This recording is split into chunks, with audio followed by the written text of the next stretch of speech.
ಭಾರತೀಯ ಜನತಾ ಪಾರ್ಟಿಯವರಿಗೆ ಪ್ರಸ್ತುತ ಸಂದರ್ಭದಲ್ಲಿ ಅವರಿಗೇನು ನಾವು ಕಳೆದ 2 ವರ್ಷದಿಂದ ಒಂದು ಒಳ್ಳೆಯ ಆಡಳಿತವನ್ನು ಕೊಡ್ತಾ ಇದ್ದೇವೆ, ಅದನ್ನು ತಡೆಯೋಕ್ಕಾಗ್ತಾ ಇಲ್ಲ. ನಾವು ಗ್ಯಾರಂಟಿಗಳನ್ನು ಇಂಪ್ಲಿಮೆಂಟ್ ಮಾಡೋದಿಲ್ಲ ಅಂತ ಅವರು ಊಹೆ ಮಾಡಿದ್ರು, ಅದು ಕೂಡ ಫೇಲ್ ಆಯಿತು. ನಾವು 5 ಗ್ಯಾರಂಟಿಗಳನ್ನು ಇಂಪ್ಲಿಮೆಂಟ್ ಮಾಡಿ ಜನರಿಗೆ, ಜನಸಮುದಾಯದಲ್ಲಿ ಒಂದು ರೀತಿಯ ಸಮಾಧಾನವನ್ನು ತಂದಿದ್ದೇವೆ ಮತ್ತು ನಮ್ಮ ಯೋಜನೆಗಳು, ಕಾರ್ಯಕ್ರಮಗಳು ಅನುಷ್ಠಾನ ಆಗ್ತಾ ಇದ್ದಾವೆ. ಮಾನ್ಯ ಮುಖ್ಯಮಂತ್ರಿಗಳು ಒಂದು ಬ್ಯಾಲೆನ್ಸ್ಡ್ ಬಡ್ಜೆಟನ್ನು ಈ ಬಾರಿ ಕೊಟ್ಟಿದ್ದಾರೆ. ಅದು ಕೂಡ ಜನಮನ್ನಣೆ ಗಳಿಸ್ತು. ಹೌದಪ್ಪ, ಒಳ್ಳೆ ಬ್ಯಾಲೆನ್ಸ್ ಆಗಿ ಕೊಟ್ಟಿದ್ದಾರೆ ಬಡ್ಜೆಟನ್ನು ಅಂತ ಜನ ಮಾತಾಡೋದಕ್ಕೆ ಶುರು ಮಾಡಿದರು. ಇದೆಲ್ಲ ನೋಡಿದಾಗ ಸ್ವಾಭಾವಿಕವಾಗಿ ಅವರಿಗೆ ಹೌದು, ನಾವೇನಾದರೂ ಮಾಡಬೇಕು, ಇಲ್ಲದಿದ್ದರೆ ನಾವು ಕಳೆದೋಗ್ಬಿಡ್ತೀವಿ ಬಿ ಜೆ ಪಿಯವರು ಅಂತೇಳಿ ಈಗ ಜನಾಕ್ರೋಶ ಎಲ್ಲಿ ಯಾವ ಜನ ಆಕ್ರೋಶ ಮಾಡಿದರು ಇವರಿಗೆ? ಸುಮ್ಮನೆ ಅವರೇ ಬಿ ಜೆ ಪಿ ಪಾರ್ಟಿಯವ್ರು ಸೇರಿಕೊಂಡು ಆಕ್ರೋಶ ಮಾಡೋದಲ್ಲ, ಜನ ಆಕ್ರೋಶ ಮಾಡಬೇಕಲ್ವ. ಜನಾಕ್ರೋಶ ಅಂದ್ರೇನು? ಜನ ಬೀದಿನಲ್ಲೇ ಎಲ್ಲ ನಮ್ಮನ್ನು ಬೈಬೇಕಪ್ಪ, ಆ ರೀತಿ ಯಾವುದಾದ್ರೂ ನಡೆದಿದ್ದರೆ ಒಪ್ಕೊಳ್ಳೋಣ. ಅಂಥದ್ದೇನೂ ಇಲ್ಲ, ಅವರು ಆಕ್ರೋಶ ಮಾಡಲಿ. ಭಾರತೀಯ ಜನತಾ ಪಾರ್ಟಿಯವರು ನೋಡಿ, ಇದೆಲ್ಲ ಕಾನ್ಷಿಯಸ್ಲಿ ನಮ್ಮ ಪಕ್ಷ ಮತ್ತು ಸರ್ಕಾರ ಮಾಡಿದೆ.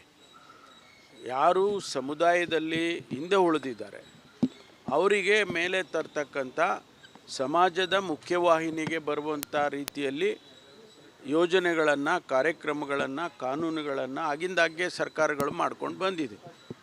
ಮೀಸಲಾತಿ ಎನ್ನುವಂಥದ್ದು ಯಾತಕ್ಕೆ ಬೇಕು ಅನ್ನೋದು ದೊಡ್ಡ ಪ್ರಶ್ನೆ ಅಲ್ವಾ?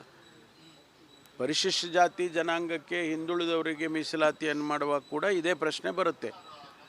ಯಾರು ಹಿಂದೆ ಉಳಿದಿದ್ದಾರೆ, ಸಾವಿರಾರು ವರ್ಷಗಳಿಂದ ಅವರಿಗೆ ಅವಕಾಶಗಳು ಸಿಕ್ಕಿಲ್ಲ, ವಂಚಿತರಾಗಿದ್ದಾರೆ, ಅವರನ್ನು ಸಮಾಜಕ್ಕೆ ಮುಖ್ಯವಾಹಿನಿಗೆ ತರಬೇಕು ಅಂತ ಸಂವಿಧಾನದಲ್ಲಿ ಹೇಳಿದೆಯಪ್ಪ. ಅದರ ಪ್ರಕಾರ ನಾವು ಈಗ 16-18% ಮುಸಲ್ಮಾನರಿದ್ದಾರೆ ಈ ರಾಜ್ಯದಲ್ಲಿ, ಅಲ್ಪಸಂಖ್ಯಾತರು. ಆ 16-18% ಹಿಂದೆ ಉಳಿದ್ಬಿಡ್ಬೋದಾ? ಕ್ರಿಶ್ಚಿಯನ್ಸ್ ಇರ್ಬೋದು, ಜೈನರು ಇರ್ಬೋದು, ಅಥವಾ ಮುಸ್ಲಿಮ್ಸ್ ಇರ್ಬೋದು, ಇವರೆಲ್ಲ ಅಲ್ಪಸಂಖ್ಯಾತ ಸಮುದಾಯಕ್ಕೆ ಸೇರಿದ್ದಾರೆ. ಅವರು ನಮ್ಮ ಜೊತೆಯಲ್ಲೇ, ಎಲ್ಲರ ಜೊತೆಯಲ್ಲೇ ಬರಬೇಕು, ಮುಖ್ಯವಾಹಿನಿಗೆ ಬರಬೇಕು. ಇಷ್ಟೇ ನಮ್ಮ ಉದ್ದೇಶ.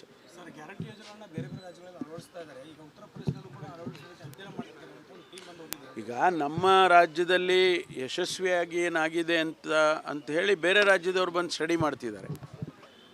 ನಮ್ಮದು ಫೇಲ್ ಆಗಿದ್ದರೆ ಯಾಕೆ ಬರೋರು ಅವರು? ಈಗ ಭಾರತೀಯ ಜನತಾ ಪಾರ್ಟಿ ರೂಲಿಂಗಲ್ಲಿರುವಂಥ ರಾಜ್ಯಗಳು ನಮ್ಮ ಕಾರ್ಯಕ್ರಮಗಳನ್ನು ಅವರು ಅನುಕರಣೆ ಮಾಡ್ತಿದ್ದಾರೆ. ಅಂದರೆ ಅರ್ಥ ಏನೊಂದು, ಎಲ್ಲ ಯಶಸ್ವಿ ಆಗಿದೆ ಅಂತ ಅರ್ಥ ಅಲ್ವಾ? ಆದರೆ ತೆಲಂಗಾಣದಲ್ಲಿ ತಮ್ಮದೇ ಸರ್ಕಾರ ಇದ್ರೂ ಕೂಡ ಗ್ಯಾರಂಟಿ ಬಗ್ಗೆ CM ಅಪಸ್ವರ, ಅಂದರೆ ಅಲ್ಲಿ ಅಭಿವೃದ್ಧಿ ಒಂದೊಂದು ರಾಜ್ಯದಲ್ಲಿ ಒಂದೊಂದು ರೀತಿ ಆಗುತ್ತೆ. ನಮ್ಮ ರಾಜ್ಯ, ನಮ್ಮ ಪಕ್ಷದ ಸರ್ಕಾರ ಅಲ್ಲಿರುವಾಗ ನಾವು ಕೂಡ ನಮ್ಮ ಪಕ್ಷದ ವರಿಷ್ಠರು ಅದನ್ನು ಗಮನಿಸ್ತಾರೆ. ಏನಾದರೂ ಲ್ಯಾಪ್ಸಸ್ ಇದ್ದರೆ ಅದನ್ನು ಸರಿಪಡಿಸೋದಕ್ಕೆ ಸಲಹೆಗಳನ್ನು ಕೊಡ್ತಾರೆ. ಬೆಂಗಳೂರಿನಲ್ಲಿ ಮತ್ತೊಂದು ದೌರ್ಜನ್ಯ ಪ್ರಕರಣ ಆಗಿದೆ. ಸೊ ಇದಕ್ಕೆ ಸಂಬಂಧಪಟ್ಟಂಗೆ ಇಲಾಖೆಯಿಂದ ಇಲ್ಲ, ನಾನೀಗಾಗಲೇ ಪ್ರತಿನಿತ್ಯ ನಮ್ಮ ಕಮಿಷನರ್ಗೆ ಪ್ರತಿನಿತ್ಯ ನಾವು ಹೇಳ್ತಾ ಇರ್ತೇನೆ, ಎಚ್ಚರಿಕೆಯಿಂದ ಇರಬೇಕು, ಬೀಟ್ಗಳು ಚೆನ್ನಾಗಿ ಆಗಬೇಕು, ಮಾನಿಟರ್ ಮಾಡಬೇಕು. ಬೆಂಗಳೂರು ಪ್ರತಿಯೊಂದು ಏರಿಯಾ ಕೂಡ ಪೊಲೀಸ್ ಪೆಟ್ರೋಲಿಂಗ್ ಏನಾಗ್ತಾ ಇದೆ ಅದನ್ನು ಭಾಳ ಶಿಸ್ತಿನಿಂದ ಮಾಡಬೇಕು ಮತ್ತು ಭಾಳ ಎಫೆಕ್ಟಿವ್ ಆಗಿ ಮಾಡಬೇಕು ಅಂತೇಳಿ ದಿನನಿತ್ಯ ಹೇಳ್ತಾ ಇರ್ತೀವಿ. ಇಲ್ಲೊಂದು ಘಟನೆ ಆದಾಗ ಸ್ವಾಭಾವಿಕವಾಗಿ ಜನರ ಇದರಿಗೆ ಗಮನವನ್ನು ಸೆಳೆಯುತ್ತೆ. ಆದರೆ ಅಷ್ಟಕ್ಕೆ ನಾವು ಬಿಟ್ಬಿಡೋದಿಲ್ಲಲ್ಲ. ನಿರಂತರವಾಗಿ ಪೊಲೀಸ್ ಇಲಾಖೆ ಕೆಲಸ ಮಾಡ್ತಾ ಇದೆ. 24/7 ಮಳೆ ಇಲ್ಲ, ಚಳಿ ಇಲ್ಲ, ಪೊಲೀಸ್ನವರು ಕೆಲಸ ಮಾಡ್ತಾರೆ. ಹಾಗಾಗಿ ಬೆಂಗಳೂರು ಶಾಂತಿ ಇದೆ. ಇಲ್ಲೊಂದು ಘಟನೆ, ಎಷ್ಟು ದೊಡ್ಡ ಪಟ್ಟಣದಲ್ಲಿ ಘಟನೆ ಆಗುತ್ತೆ. ಅದನ್ನು ನಾವು ಏನು ಕ್ರಮ ತಗೋಬೇಕು ಕಾನೂನು ಪ್ರಕಾರ ತಗೊಳ್ತೇವೆ. ಬೀಟ್ ವ್ಯವಸ್ಥೆನೂ ಇನ್ನೂ ಕೂಡ ಹೆಚ್ಚಿನ ಪರಿಣಾಮಕಾರಿಯಾಗಿ ಮಾಡಿ ಅಂಥೇಳಿ ಇವತ್ತು ಬೆಳಿಗ್ಗೆನೂ ಕೂಡ ನಾನು ನಮ್ಮ ಕಮಿಷನರ್ಗೆ ಸೂಚನೆ ಕೊಟ್ಟು ಕಳಿಸಿದ್ದೇನೆ. ಭಾರತೀಯ ಜನತಾ ಪಾರ್ಟಿಯವರಿಗೆ ಪ್ರಸ್ತುತ ಸಂದರ್ಭದಲ್ಲಿ ಅವರಿಗೇನು ನಾವು ಕಳೆದ 2 ವರ್ಷದಿಂದ ಒಂದು ಒಳ್ಳೆಯ ಆಡಳಿತವನ್ನು ಕೊಡ್ತಾ ಇದ್ದೇವೆ, ಅದನ್ನು ತಡೆಯೋಕ್ಕಾಗ್ತಾ ಇಲ್ಲ. ನಾವು ಗ್ಯಾರಂಟಿಗಳನ್ನು ಇಂಪ್ಲಿಮೆಂಟ್ ಮಾಡೋದಿಲ್ಲ ಅಂತ ಅವರು ಊಹೆ ಮಾಡಿದ್ರು, ಅದು ಕೂಡ ಫೇಲ್ ಆಯಿತು. ನಾವು 5 ಗ್ಯಾರಂಟಿಗಳನ್ನು ಇಂಪ್ಲಿಮೆಂಟ್ ಮಾಡಿ ಜನರಿಗೆ, ಜನಸಮುದಾಯದಲ್ಲಿ ಒಂದು ರೀತಿಯ ಸಮಾಧಾನವನ್ನು ತಂದಿದ್ದೇವೆ ಮತ್ತು ನಮ್ಮ ಯೋಜನೆಗಳು, ಕಾರ್ಯಕ್ರಮಗಳು ಅನುಷ್ಠಾನ ಆಗ್ತಾ ಇದ್ದಾವೆ. ಮಾನ್ಯ ಮುಖ್ಯಮಂತ್ರಿಗಳು ಒಂದು ಬ್ಯಾಲೆನ್ಸ್ಡ್ ಬಡ್ಜೆಟನ್ನು ಈ ಬಾರಿ ಕೊಟ್ಟಿದ್ದಾರೆ. ಅದು ಕೂಡ ಜನಮನ್ನಣೆ ಗಳಿಸ್ತು. ಹೌದಪ್ಪ, ಒಳ್ಳೆ ಬ್ಯಾಲೆನ್ಸ್ ಆಗಿ ಕೊಟ್ಟಿದ್ದಾರೆ ಬಡ್ಜೆಟನ್ನು ಅಂತ ಜನ ಮಾತಾಡೋದಕ್ಕೆ ಶುರು ಮಾಡಿದರು. ಇದೆಲ್ಲ ನೋಡಿದಾಗ ಸ್ವಾಭಾವಿಕವಾಗಿ ಅವರಿಗೆ ಹೌದು ನಾವೇನಾದರೂ ಮಾಡಬೇಕು, ಇಲ್ಲದಿದ್ದರೆ ನಾವು ಕಳೆದೋಗ್ಬಿಡ್ತೀವಿ ಬಿ ಜೆ ಪಿಯವರು ಅಂತೇಳಿ ಈಗ ಜನಾಕ್ರೋಶ ಎಲ್ಲಿ ಯಾವ ಜನ ಆಕ್ರೋಶ ಮಾಡಿದರು ಇವರಿಗೆ? ಸುಮ್ಮನೆ ಅವರೇ ಬಿ ಜೆ ಪಿ ಪಾರ್ಟಿಯವ್ರು ಸೇರಿಕೊಂಡು ಆಕ್ರೋಶ ಮಾಡೋದಲ್ಲ, ಜನ ಆಕ್ರೋಶ ಮಾಡಬೇಕಲ್ವ. ಜನಾಕ್ರೋಶ ಅಂದ್ರೇನು? ಜನ ಬೀದಿನಲ್ಲೇ ಎಲ್ಲ ನಮ್ಮನ್ನು ಬೈಬೇಕಪ್ಪ, ಆ ರೀತಿ ಯಾವುದಾದ್ರೂ ನಡೆದಿದ್ದರೆ ಒಪ್ಕೊಳ್ಳೋಣ. ಅಂಥದ್ದೇನೂ ಇಲ್ಲ, ಅವರು ಆಕ್ರೋಶ ಮಾಡಲಿ. ಭಾರತೀಯ ಜನತಾ ಪಾರ್ಟಿಯವರು ನೋಡಿ ಇದೆಲ್ಲ ಕಾನ್ಷಿಯಸ್ಲಿ ನಮ್ಮ ಪಕ್ಷ ಮತ್ತು ಸರ್ಕಾರ ಮಾಡಿದೆ. ಯಾರು ಸಮುದಾಯದಲ್ಲಿ ಹಿಂದೆ ಉಳಿದಿದ್ದಾರೆ ಅವರಿಗೆ ಮೇಲೆ ತರ್ತಕ್ಕಂಥ ಸಮಾಜದ ಮುಖ್ಯವಾಹಿನಿಗೆ ಬರುವಂಥ ರೀತಿಯಲ್ಲಿ ಯೋಜನೆಗಳನ್ನು, ಕಾರ್ಯಕ್ರಮಗಳನ್ನು, ಕಾನೂನುಗಳನ್ನು ಆಗಿಂದಾಗ್ಗೆ ಸರ್ಕಾರಗಳು ಮಾಡ್ಕೊಂಡು ಬಂದಿದೆ. ಮೀಸಲಾತಿ ಎನ್ನುವಂಥದ್ದು ಯಾತಕ್ಕೆ ಬೇಕು ಅನ್ನೋದು ದೊಡ್ಡ ಪ್ರಶ್ನೆ ಅಲ್ವಾ? ಪರಿಶಿಷ್ಟ ಜಾತಿ ಜನಾಂಗಕ್ಕೆ, ಹಿಂದುಳಿದವರಿಗೆ ಮೀಸಲಾತಿಯನ್ನು ಮಾಡುವಾಗ ಕೂಡ ಇದೇ ಪ್ರಶ್ನೆ ಬರುತ್ತೆ. ಯಾರು ಹಿಂದೆ ಉಳಿದಿದ್ದಾರೆ, ಸಾವಿರಾರು ವರ್ಷಗಳಿಂದ ಅವರಿಗೆ ಅವಕಾಶಗಳು ಸಿಕ್ಕಿಲ್ಲ, ವಂಚಿತರಾಗಿದ್ದಾರೆ, ಅವರನ್ನು ಸಮಾಜಕ್ಕೆ ಮುಖ್ಯವಾಹಿನಿಗೆ ತರಬೇಕು ಅಂತ ಸಂವಿಧಾನದಲ್ಲಿ ಹೇಳಿದೆಯಪ್ಪ. ಅದರ ಪ್ರಕಾರ ನಾವು ಈಗ 16-18% ಮುಸಲ್ಮಾನರಿದ್ದಾರೆ ಈ ರಾಜ್ಯದಲ್ಲಿ, ಅಲ್ಪಸಂಖ್ಯಾತರು. ಆ 16-18% ಹಿಂದೆ ಉಳಿದ್ಬಿಡ್ಬೋದಾ? ಕ್ರಿಶ್ಚಿಯನ್ಸ್ ಇರ್ಬೋದು, ಜೈನರು ಇರ್ಬೋದು, ಅಥವಾ ಮುಸ್ಲಿಮ್ಸ್ ಇರ್ಬೋದು, ಇವರೆಲ್ಲ ಅಲ್ಪಸಂಖ್ಯಾತ ಸಮುದಾಯಕ್ಕೆ ಸೇರಿದ್ದಾರೆ. ಅವರು ನಮ್ಮ ಜೊತೆಯಲ್ಲೇ, ಎಲ್ಲರ ಜೊತೆಯಲ್ಲೇ ಬರಬೇಕು, ಮುಖ್ಯವಾಹಿನಿಗೆ ಬರಬೇಕು. ಇಷ್ಟೇ ನಮ್ಮ ಉದ್ದೇಶ.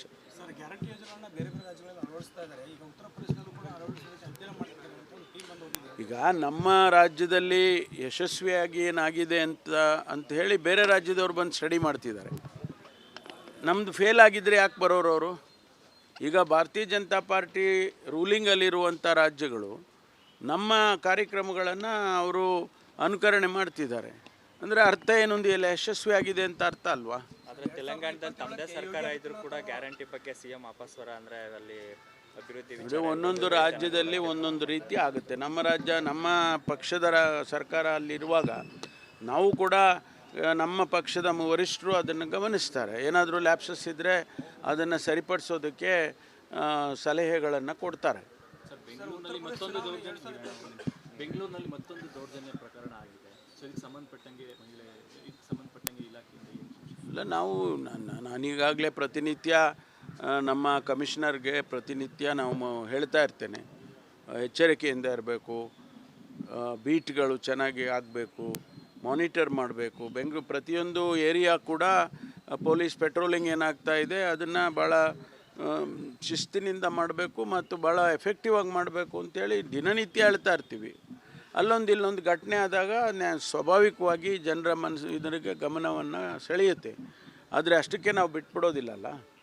ನಿರಂತರವಾಗಿ ಪೊಲೀಸ್ ಇಲಾಖೆ ಕೆಲಸ ಮಾಡ್ತಾ ಇದೆ. 24/7 ಮಳೆ ಇಲ್ಲ, ಚಳಿ ಇಲ್ಲ, ಪೊಲೀಸ್ನವರು ಕೆಲಸ ಮಾಡ್ತಾರೆ. ಹಾಗಾಗಿ ಬೆಂಗಳೂರು ಶಾಂತಿ ಇದೆ. ಇಲ್ಲೊಂದು ಘಟನೆ, ಎಷ್ಟು ದೊಡ್ಡ ಪಟ್ಟಣದಲ್ಲಿ ಘಟನೆ ಆಗುತ್ತೆ. ಅದನ್ನು ನಾವು ಏನು ಕ್ರಮ ತಗೋಬೇಕು ಕಾನೂನು ಪ್ರಕಾರ ತಗೊಳ್ತೇವೆ. ಬೀಟ್ ವ್ಯವಸ್ಥೆನೂ ಇನ್ನೂ ಕೂಡ ಹೆಚ್ಚಿನ ಪರಿಣಾಮಕಾರಿಯಾಗಿ ಮಾಡಿ ಅಂಥೇಳಿ ಇವತ್ತು ಬೆಳಿಗ್ಗೆನೂ ಕೂಡ ನಾನು ನಮ್ಮ ಕಮಿಷನರ್ಗೆ ಸೂಚನೆ ಕೊಟ್ಟು ಕಳಿಸಿದ್ದೇನೆ.